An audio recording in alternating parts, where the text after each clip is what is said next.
All right, let's just jump straight into it. Today, we're going to pull back the curtain on one of the web's most common threats, cross-site scripting.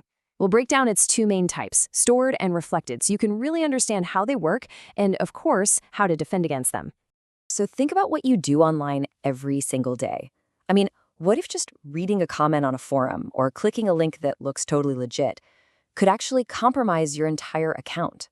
Yeah, it sounds like something out of a movie, but this is a very real danger that plays on the trust you have in the websites you visit all the time.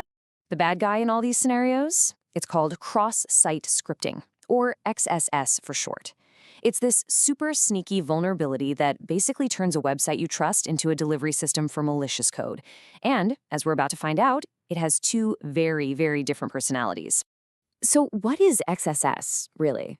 Well, at its core, it's a security flaw where an attacker finds a way to inject their own script, usually JavaScript, into a web page. Then, when you, an unsuspecting user, come along and visit that page, your browser just runs the script, because it has no reason not to. It thinks it's a totally normal part of the site. Okay, first up, let's talk about stored XSS. You should think of this one as the landmine of web security. Seriously, it gets planted, it's persistent, and it just sits there, waiting for anyone to wander by and set it off. I mean, the name really says it all. The malicious script is literally stored on the website's server, maybe in a database, for example. It could be hiding in a forum post, your user profile, a comment field, you name it. And every single time someone views that compromised content, the server just unwittingly serves up that attack script right along with it. And this isn't just theory, right? A huge real-world attack on Twitter's TweetDeck shows just how dangerous this is. All it took was one malicious tweet with a stored XSS payload inside. When users simply viewed it, the script executed, hijacked their accounts, and then automatically retweeted the malicious post. It spread like wildfire. A single tiny vulnerability ended up hitting tens of thousands of users. It was pretty wild. So let's recap the key things about stored XSS. The bad code lives right there on the server. The whole attack is self-contained within the website, and its reach is massive. An attacker plants the code just once, and it can hit every single person who comes across that poison content. It's a classic one-to-many attack. Now, let's switch gears and look at the second type, reflected XSS. This one is less like a hidden landmine and way more like a carefully crafted trap. It needs a lure because it completely relies on social engineering to trick a user into springing the trap themselves. So unlike stored XSS, nothing permanent gets saved on the server here. The malicious script is actually part of the request. Most of the time, it's baked right into a URL.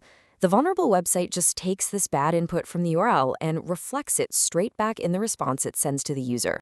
You can see how the social engineering part is just crucial here. First, the attacker cooks up a malicious URL with a script hidden inside. Then, they use something like a phishing email or a shady social media post to trick you into clicking it. Your click sends that malicious request to a website you trust, but that happens to be vulnerable. The site then bounces or reflects the script back to your browser, which runs it because, hey, it came from a site you trust, right? A great way to think about this is like a trick mirror. The attacker can't just make the mirror show a scary image to everybody.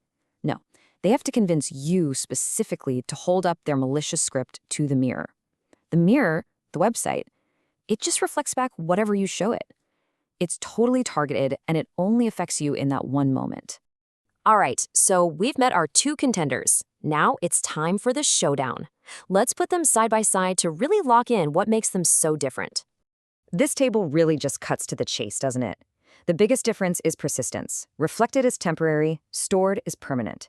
And that directly affects how it's delivered. Reflected needs to trick a user into clicking something, while stored just needs a user to load the page. And that brings us to the scope. Reflected is a targeted one-to-one attack, while stored is a broadcast one-to-many attack. And this right here shows the essential trade-off.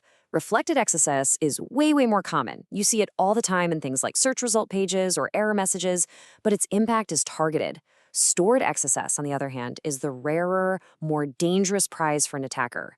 It's much harder to find a flaw that lets you permanently save a script. But if you do, whew, boy, the impact can be absolutely massive. So the big question, how do we actually defend against these things? Well, the good news is that even though the attacks are different, the core defense strategy is pretty much the same for both.